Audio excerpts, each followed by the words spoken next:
welcome to a Star Stable video. Okay, let me level with y'all. I really love Star Stable. It's a hyperfixation of mine, and I spent a long time not wanting to talk about the game for a lot of reasons, and I instead went and wrote about the game on writing on Jorvik. But there are so many things in the game that are becoming visualizable now and explainable now in the game to really expand on the analytical stuff I was already writing about that I figured why not just analyze the game with footage of the game. And so I wanted to do that instead just because I want to start doing game analyzation, but Star Stable will always be near and dear to my heart. So I wanted to do a bunch of short videos to kind of expand on my writing on Jorvik series and talking about game design. So that's what this series is going to be. It's going to break down mechanics in Star Stable and talk about future mechanics that we could see in Star Stable, as well as just general discussion about how Star Stable is made and my opinions on it. So yeah. First episode, I wanted to talk about something that I'd really want to see in Star Stable, and particularly with how Halloween was released, I think we might finally be having the mechanics to actually materialize it in-game. In particular, the thing I want to see is events added to the game, and pop-up overworld events. The reason why I feel like those can finally be added is because of the possessed pumpkin mini events that happen now because of Halloween. But before I jump into what events would be, I want to talk about what events are right now in Star Stable, and chiefly in how the Possessed Pumpkin minigame works, and what I analyzed and broke down and pulled from these events, and why I think that that overworld events could finally really be materialized in a way we haven't really seen before in the game. So how the Possessed Pumpkin event works is after you go and talk to Jasper to unlock this little minigame hunt, is that randomly around the map you will get a possessed pumpkin that will spawn in. If you click on the possessed pumpkin, it will pop out 3 smaller possessed pumpkins, and you can go hunt them down and bring them back to the big one for a random chance of either it'll just give you one of the special currency, it'll chase after you and you have to outrun it for a bit, or it'll run away. But in the end, you will always get one of the special golden pumpkins that are part of this Halloween's special currency. Now, there are so many little things in this system that I think a lot of people overlook, but I wanted to talk about it because so many people are having so much fun with this event, and I wanted to break down 3 of the really big mechanics in here that could really help diversify how we view Star Stable and how gameplay in the overworld could happen. The 3 really big things I want to talk about is 1, generally adding kind of hostile NPC mob kind of mechanics, which we see with the health bar and having to run away from the enemy, as well as it regaining health if you get hit. There's also mini arenas that will get popped up with the grayed out foggy area. And then there's also player-based interactable timers, which all of these kind of add into making pop-up events possible. So what do I mean by pop-up overworld events? Well, if you've ever played a game like Final Fantasy XIV, Realm Reborn, or like Guild Wars 2, and I'm sure there are other MMOs, but those are just the ones that are coming to mind right now, occasionally around the map you will see little events or activities that will pop up that you can interact with as a player. Participating in it will get you some experience and the game relevant coins, but basically it's a small interactive activity. It's not a quest. It's usually go collect these things, go kill these monsters in this area under this time limit to like prevent a bunch of monsters from swarming a camp, or to collect enough lumber to light a big bonfire for a celebration. These kind of events happen all the time. They're kind of the newer, more interactive version of quests in a lot of MMOs, which is one of the reasons why I think it would really work for Star Stable, because Star Stable is more about narrative and like world building than it is about combat. And so having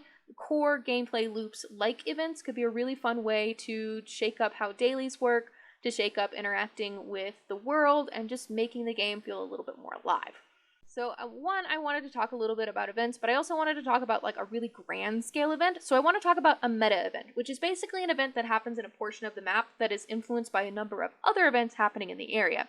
To do that, I headed over to Fir to talk about a really big meta event that I have an idea for, but I'm sure you can think of a dozen other ways that this could be implemented. This is just the one narrative that I have. So basically, let's imagine that you are in Fir, and then every other hour, which can be timed in-game, kind of like how the rainbows proc at every half hour. This could proc every other hour, and you could always check the time to see if certain metas were about to proc with, say, like the championship clock, although I think one would be really good to add to the in-game HUD. Basically, what would happen is that if you head over into this area, you'll see a bunch of notifications pop up on your notification band that say, hey, these places need help doing these things, and it works towards the Fir meta event, where basically it starts off being kind of benign things like help me move the sheep in for the day, help me collect apples out here, help this local biologist find wolf tracks in the area kind of things that basically start really, really simple. That we can readjust what happens in the Possessed Pumpkin events to make one basic event. We'll start over in the Sand Pit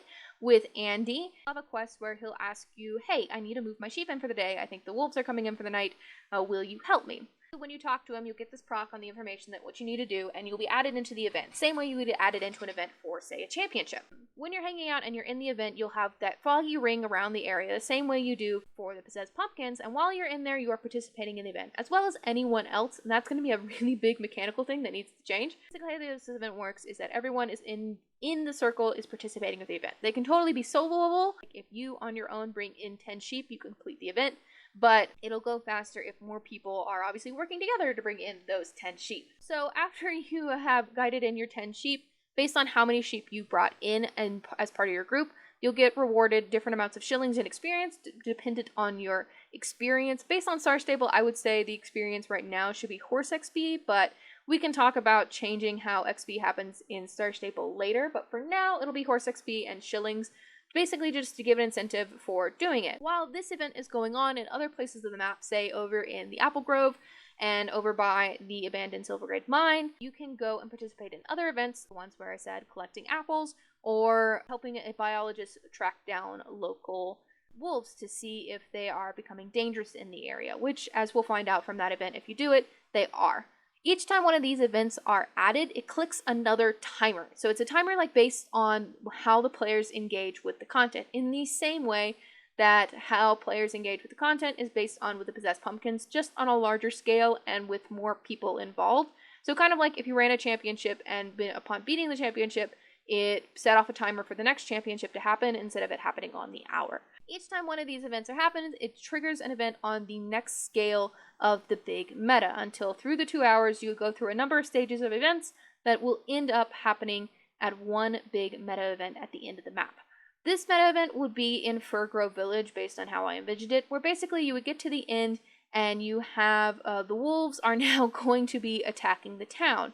They kind of want to come in, steal supplies, and leave. And I don't know why the wolves sound more like bandits, but that's just how wolves work in this setting. All the players would come in, join the meta event, and all of the players have to work together to do a number of different tasks, kind of combined and learned from the earlier events in the meta to help kind of guide the players on what they need to do. So say one of the events was to repair parts of the mines to prevent wolves from being able to live inside them, then there's going to be part of the meta event that's going to be repairing the walls to Firgrove.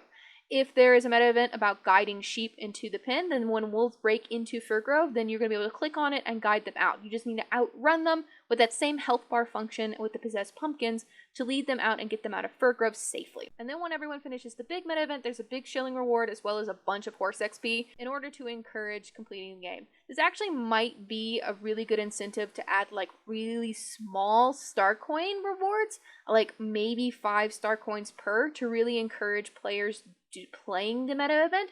It might be a good way to combat star coin bloat, but that's another really big topic that we can tackle later. Or if you're interested in how I discussed and other suggestions on tackling star coin bloat, I talked about this on writing on Jorvik, and definitely go check that out or join the writers on Jorvik Discord. But the idea is that if everyone beats the meta event, all the events are achieved, then everyone gets a really big reward and the event resets, or you get a peace area time.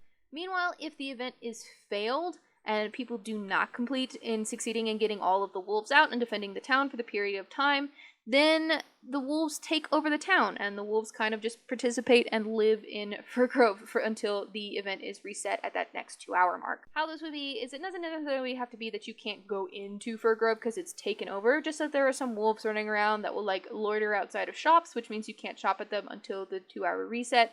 But generally at the by the point that the meta event would be happening, if it's being run, is that it would probably be only like 15 to 20 minutes before the reset, so it shouldn't be a lot of time, but it also gives a really good incentive for players to come together and participate in really big meta events. And that's generally the idea. It's kind of a bigger idea, and I would love to see it if it was added either in areas to get an idea, to kind of get a feel of what would feel good in Star Stable, but also at the same time, I kind of want to see it all added at once, because I want to see all the different events and see where people go and what kind of story is going to pop up in that and what kind of world building would happen. But that's the idea. There are a lot of the base mechanics are already in the game. Obviously, it's going to require still a lot of coding, but the foundation is there now in the game, and I'd love to see how it gets expanded. And that's gonna be this episode of Writing on Jorvik. If you enjoyed it, make sure you like, comment, and subscribe. Check out all my other videos. Go make sure you watch The Lucky Six. And yeah, if you're interested in participating in more conversation like this, check out the Writers on Jorvik Discord. The link will be down in the description below, and I'd love to see more ideas that you guys want to see in Star Stable. And I guess I'll see you next time. Bye!